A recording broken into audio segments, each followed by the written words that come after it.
How to fix WhatsApp keeps crashing. If your WhatsApp application is crashing itself for various reasons, what can you do in order to solve this?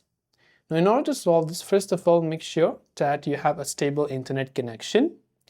Then after that, if you use WhatsApp on Android, long press the WhatsApp app icon, then tap this I button to come to the app info page. From the app info page, go to storage usage, and you'll see the amount of cache files, so tap on the clear cache button.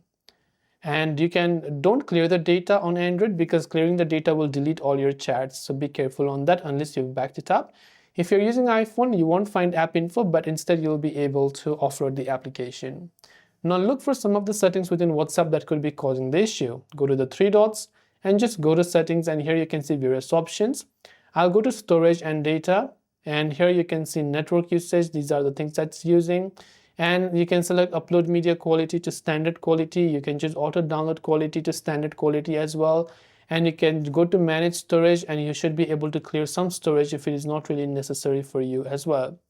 You also want to check the storage amount of that space that you have left on your device, because if you're running low on storage, that could also be causing you the problem of this, right? So make sure that you're not running low on storage on your own device, depending upon iPhone or Android.